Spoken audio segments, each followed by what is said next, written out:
Bonjour à tous. La paix est célébrée hier en Côte d'Ivoire. Yamoussoukro a accueilli la célébration officielle sous le regard de plusieurs membres du gouvernement, présidents d'institutions et de diplomates. Le ministre d'État, ministre de la Défense, Teni Birahima Ouattara, a présidé la cérémonie. Il représentait le Premier ministre Patrick Achi. Le point de Sidonie Davila. C'est la 25e fois que la journée de la paix est célébrée en Côte d'Ivoire. Cette fois à Yamoussoukro, mais le combat reste le même.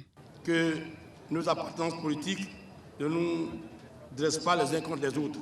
Nous sommes des frères, nous ne sommes que des adversaires politiques. Oufou Boigny, dont beaucoup d'entre nous se réclament, est un homme de paix, un homme de dialogue. Référons-nous à lui, à sa pensée, à son comportement et à sa philosophie pour faire avancer le dialogue politique, la réconciliation nationale, la cohésion sociale et la paix en Côte d'Ivoire. Un discours unanimement repris par le gouverneur du district de la Cité des Lacs, Yamoussoukro. C'est pour moi le lieu d'adresser mes remerciements et les plus déférents à son Excellence M. Alassane Ouattara, président de la République de Côte d'Ivoire, pour ses efforts remarquables en faveur de la paix, du vivre ensemble et de la cohésion sociale. Lui dire merci pour les 11 années continues de paix dans laquelle chacune et chacun de nous vit depuis son accession au pouvoir en 2011. La 25e célébration de la paix, placée sous le thème « La Côte d'Ivoire face aux défis de la cohésion nationale et de la tolérance », a mobilisé toutes les composantes de la société, y compris la classe politique et la société civile. Cette édition est organisée par le ministère de la Réconciliation et de la Cohésion nationale. Pour Kwadio Konambertin, l'heure est au bilan. Le processus de reconstruction de la paix dans lequel nous sommes engagés depuis la création du ministère de la Réconciliation et de la Cohésion nationale, après les expériences de la CDVR, de la CONARIV, n'est rien d'autre que l'expression de la vision de son Excellence, M. Alassane Ouattara, président de la République de Côte d'Ivoire.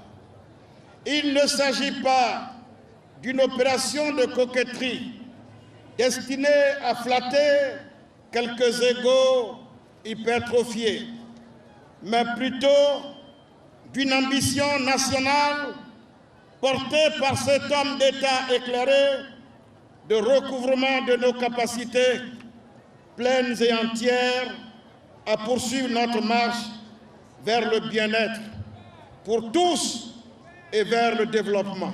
Le Premier ministre Patrick Achi, qui adhère au combat de la paix, était représenté par le ministre d'État, ministre de la Défense. Birahima Ouattara a expliqué le rôle important joué par le président de la République, Alassane Ouattara, pour une Côte d'Ivoire en paix. En dépit des turbulences et des vicissitudes qui sont le lot des nations qui se frayent le chemin vers le développement, la Côte d'Ivoire tient bon. Notre pays est debout et continue d'être un pôle d'attractivité. Cette performance récente, nous la devons à un homme qui, en plus de marcher dans le sillon tracé par nos élus devanciers, a imprimé sa marque personnelle, son aura particulière, son génie particulier. Cet homme, c'est le président Alassane Ouattara. Grâce à la paix, ce sont des réalisations palpables qui meublent le quotidien des Ivoiriens et sont autant de services destinés à l'amélioration de nos vies. Nous devons tous œuvrer pour que notre pays demeure sur les rails de la paix et que la culture de la paix irrigue les rapports sociaux. À cet égard, j'invite chacun et chacune de vous à regarder les actes qui ont déjà été posés par le président de la République dans le retour de la paix dans notre pays. Des prestations d'artistes, le défilé des majorettes, des élèves, des femmes ainsi que des confréries des Dozo. Yamoussoukro était en ébullition pour les noces d'argent de la Journée nationale pour la paix en Côte d'Ivoire.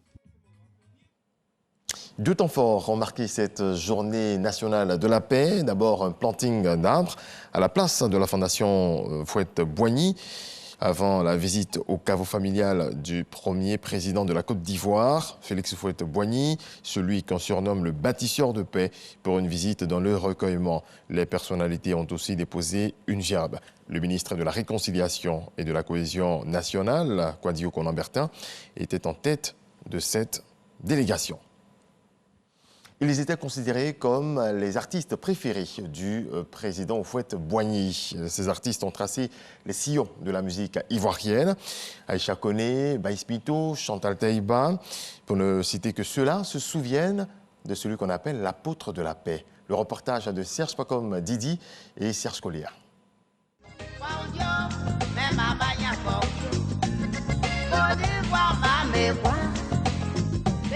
La paix, ce n'est pas un mot, c'est un comportement. Le dialogue est l'arme des forts et non des faibles.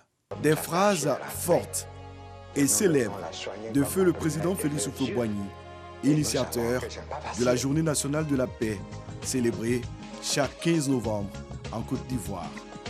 Des messages forts chantés par de grandes voix féminines de la musique ivoirienne.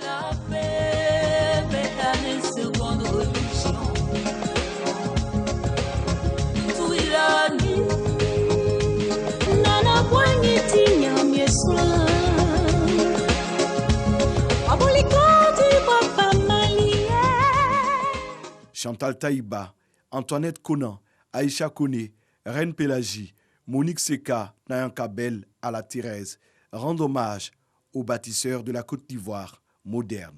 Houphouët-Boigny, c'est le père de la nation. C'est le papa de tout le monde.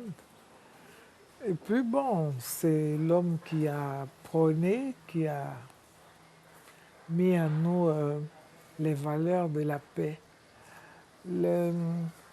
l'amour du prochain. Et je crois que c'est la meilleure leçon qu'il nous ait laissée comme héritage, la paix. Parmi les artistes qui ont été inspirés par l'œuvre immense de paix du président Félix Houphouët-Boigny, on peut citer en bonne place Alpha Blondy. Il est bon, Camera Stanman, partisan de la paix, Camera Star. La voix d'or Baïs Pinto, grand nom de la musique Made in Côte d'Ivoire, fait également partie de ces artistes qui ne manquaient aucune occasion pour magnifier la paix prônée par feu le président Félix Houphouët-Boigny. Fouet a dit, la paix, ce n'est pas un vain mot, c'est un comportement. Houphouët était tout, hein? Homme de paix, homme de culture. Ces icônes ont toujours véhiculé dans leur composition musicale les valeurs de paix. Anououmé, mythique slow de Baïs Pinto, est un appel à la paix et au dialogue.